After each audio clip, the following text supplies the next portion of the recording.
Dalam mengelola konflik interpersonal melibatkan perubahan sikap, perilaku, dan struktur organisasi, sehingga anggota organisasi dapat bekerja dengan satu sama lain secara efektif untuk mencapai tujuan individu dan atau tujuan bersama mereka.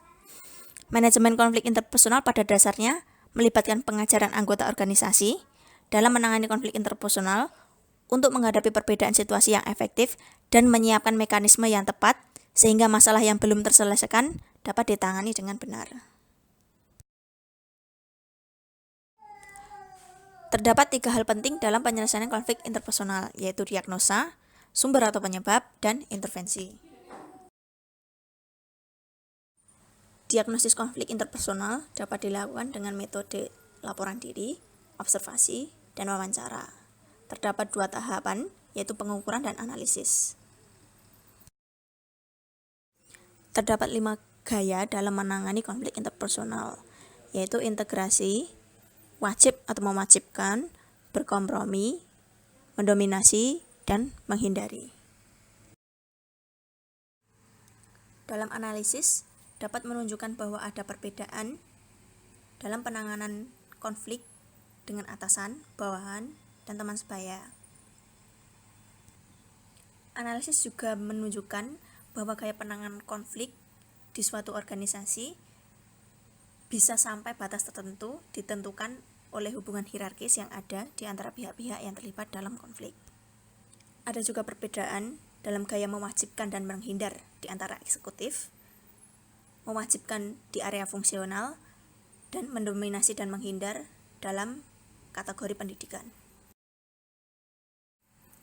Dalam analisis juga menunjukkan bahwa 5 gaya tersebut berbeda di antara 3 peran referensi, yaitu gaya mengintegrasi, mewajibkan, dan kompromi berada di tingkatan suatu organisasi, mendominasi dan berkompromi berbeda antara mahasiswa pasca sarjana dan sarjana, dan gaya mendominasi serta kompromi berbeda antara pria dan wanita. Sumber atau penyebab meliputi 1. Kepribadian, yaitu hubungan antara 5 gaya penanganan konflik interpersonal dengan 4 dimensi kepribadian, di mana ekstrovert lebih cenderung dengan gaya kompromi dan integrasi, sedangkan introvert menghindar. Untuk para perasa, cenderung dengan kompromi dan kewajiban, sedangkan para pemikir cenderung dengan gaya mendominasi dan mengintegrasi. Sedangkan untuk individu dengan kebutuhan tinggi, lebih cenderung dominasi, dan yang berkebutuhan rendah menggunakan gaya mewajibkan. Yang kedua adalah basis daya. Biasa menggunakan paksaan, hadiah, ahli sah, dan referensi dari atasan pada kinerja dan kepuasan bawahannya.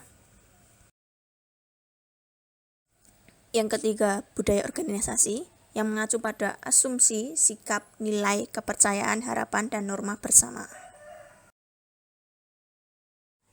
Yang keempat, peran rujukan, di mana organisasi menanamkan benih konflik dengan membiarkan perbedaan status ke orang yang berbeda. Biasanya ini terjadi karena jabatan.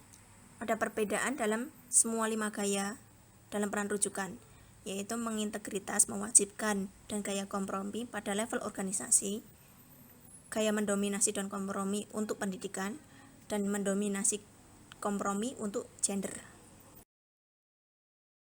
Yang kelima, jenis kelamin, yaitu menunjukkan bahwa adanya marginal dan hubungan yang tidak konsisten antara gender dan hasil negosiasi. Aspek intervensi. Intervensi diperlukan ketika anggota organisasi mengalami kesulitan dalam berurusan dengan situasi yang berbeda dengan gaya perilaku yang sesuai.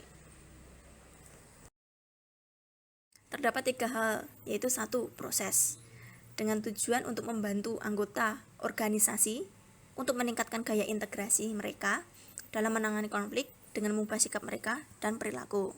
Dalam intervensi proses, terdapat analisis transaksional yang mengandung 3 aspek, yaitu analisis struktural, analisis transaksional yang tepat, dan posisi kehidupan. Analisis struktural atau kepribadian. Ini tentang ego manusia yang dibagi menjadi 3 hal keadaan psikologis. Yang pertama, orang tua, kedua dewasa, dan ketiga anak. Analisis transaksional yang tepat dibagi menjadi 3, yaitu implementari. Transaksi terjadi ketika mereka paralel, yaitu sebuah kebijakan yang dikirim dari satu keadaan ego, misalnya orang tua, menerima respon yang diharapkan dari keadaan ego yang sesuai dari pihak lain, misalnya anak. Yang kedua, cross, transaksi tidak komplementer, terjadi ketika pesan dari satu keadaan ego, orang tua, menerima respon dari keadaan ego yang berbeda, orang dewasa, dari yang dimaksudkan. Yang ketiga, tersembunyi, terjadi ketika stimulus terbuka menunjukkan transaksi pada satu tingkat, yaitu dewasa-dewasa, tetapi maksud yang didasarinya dapat menempatkan tindakan di tingkat lain, orang tua dan anak. Hal ketiga yaitu posisi kehidupan. Posisi kehidupan ini juga dapat digunakan untuk menganalisis serangkaian transaksi antara dua pihak.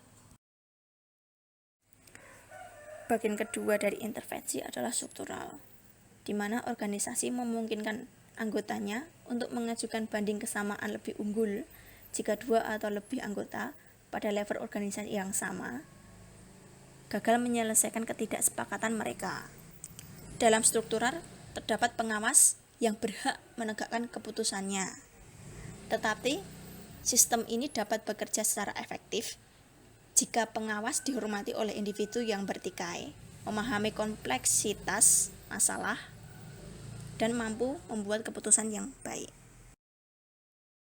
Yang terakhir, ombudsman adalah mediator yang memastikan aplikasi yang adil dari aturan dan prosedur organisasi untuk pengelolaan konflik antara dua pihak atau lebih. Ombudsman membantu mediasi konflik antara pihak yang bertikai dengan mengumpulkan dan memberikan informasi tentang masalah yang relevan dan menyediakan para pihak dengan saran dan pendapat ahli ketika para pihak meminta mereka. Tetapi, ombudsman tidak memiliki wewenang untuk membuat keputusan yang mengikat pihak, tetapi mereka dapat membuat rekomendasi.